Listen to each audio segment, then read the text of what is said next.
We have learned from birth a certain ideology. And there's nothing wrong with ideology if it does good. There are people who are Christians, right? They follow a certain type of ideology, and that ideology has, for the most part, good virtues that create good citizens by following those virtues. You also have Islam. Islam has similar virtues. It's something, in different ways that also manages society and ultimately creates a civil society where things work a certain way. And it goes on. People may talk about how different people have different rights based on certain religious values, etc. We shouldn't forget that we are a Christian nation that have yet to give women their full freedom. We're a Christian nation that have yet to give women the highest office of the land, while places that many times we demean, like Pakistan or India or other places, themselves have elected women to lead their countries, respectively. So there's a little bit of humility that we as Americans should have. But, there's also an ideology that is spread economically, right? We teach ourselves a lot of things from birth, from the time things have been hammered in our head about capitalism and freedom and democracy. And we like to use those terms interchangeably. They're not.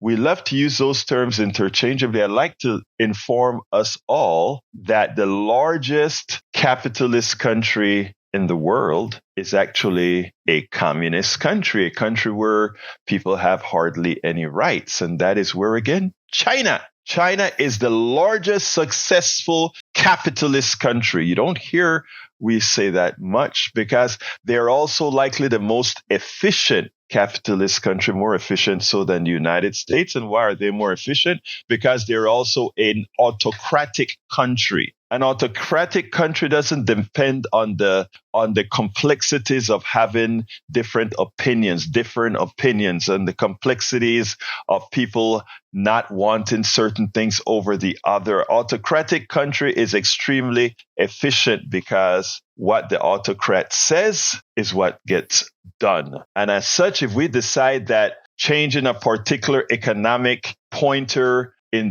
their capitalist society will make things better, the autocrat just goes ahead and he or she does it. That's not America. America is also a capitalist country, but things change a bit more slowly. And in order for us to have the similar behavior and efficiency of a China, where we get most of our stuff made, because there are a lot of things they don't have to follow because they're an autocratic country, we in America have to mislead our people so that their behavior pro-capitalist of the type of capitalist in China is the same. That's how we can compete with a country that is inherently more efficient than we are.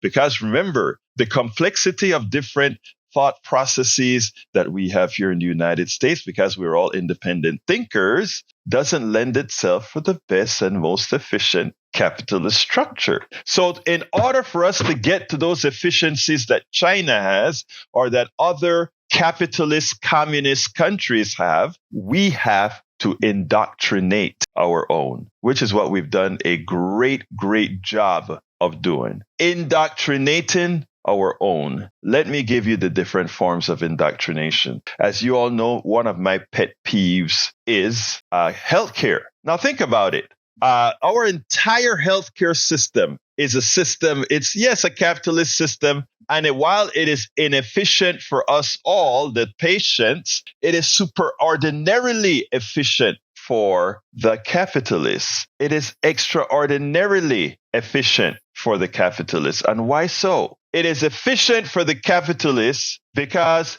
in the confusion of having health insurance companies, many of them, in the efficiencies of having different hospital systems serving the same thing for the same process of just healing you, there is complexity. People like to say, oh, there's efficiency in doing things different ways. You don't need a capitalist structure to have different ideas to make things better. It is just you need it in order to transfer your wealth to the few. Examples of the lies that are told to you simply based on ideology. You pay your bills every single month or week, depending on how you pay your bills. If I told you that to pay your bills, I will charge you a premium of anywhere from 18 to 30%, you'll say, are you crazy? You mean if I ask you to write the checks to pay my $1,000 bill, I've got to give you $1,300, and for that you'll pay my bill? Get out of here. But somehow we tell Americans to believe that to pay their healthcare bills, it is okay to have hundreds of insurance companies who each have parasites, meaning the executives and everything, to take your money to do one purpose, one thing, to pay a bill. It's capitalism, baby. It's capitalism. So we take 100 insurance companies that we pay millions of dollars to each of their CEOs, to each of their CFOs, to each of their database managers, to their advertising costs, to their real estate costs, all of that we pay. All of that costs you anywhere between 18 and 30% of paying the bill, when one entity, either a nonprofit or your government, could simply say, well, when the cost of this particular procedure is this, and we just pay it without paying all that overhead. But you've been indoctrinated into believing that that is efficient.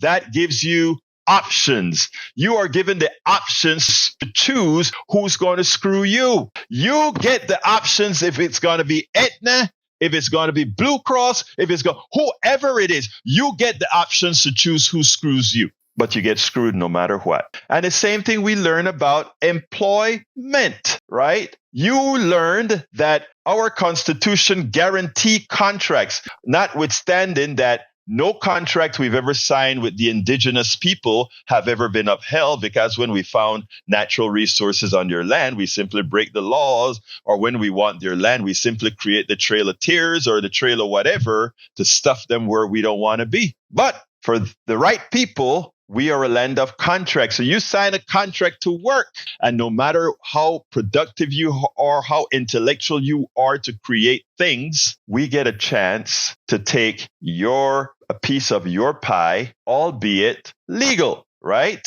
We create a patent system. We create all these systems that guarantee profitability, not for the creator, but the patent holder for up to 17 years. And look, I wrote the book called As I See It, Class Warfare, the Only Resort to Right-Wing Doom, to try to let us understand the farce, the con that we've been under since the inception of our country. And as we moved on with unions, etc., it got better because we slowly take power. Yesterday was Labor Day. And you know what we learned on Labor Day? We learned that a lot of times it just takes work and work and work to make things better. I'm going to continue with labor and the Labor Day in a bit, but since we have a call, I'm going to go to Gonzalo. But folks, I want you to remember this before I take the call. We have been indoctrinated in such a manner that those who attempt to unindoctrinate us, attempt to tell us some truth, is usually met with resistance. Many will hear the things that I say and try to meet it with resistance. But what about?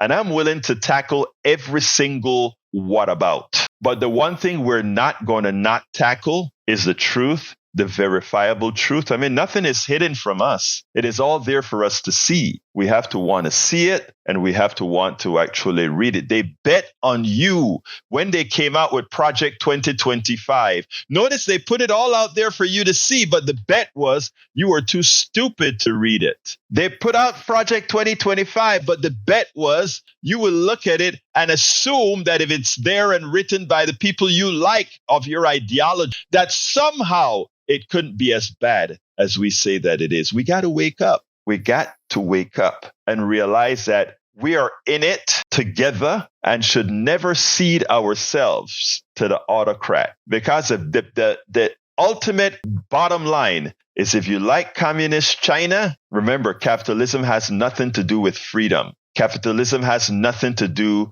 with efficiency, the personal efficiency of the individual, because some of the most efficient and best states for that particular model is in fact those like communist China. We spend a lot of time deconstructing the news, trying to parse it into a form that everybody can understand. We try to find those little nitpicks where it flies above the fray, etc. If you really like these videos that we do, I want to ask a big favor. Please go ahead. Number one, subscribe to our channel, and number two, please join if you can. Thank you so kindly for watching. Keep watching. Please remember to share. We must populate the entire internet with our progressive message, a message that we know is what most Americans say that they want. So help us, please join.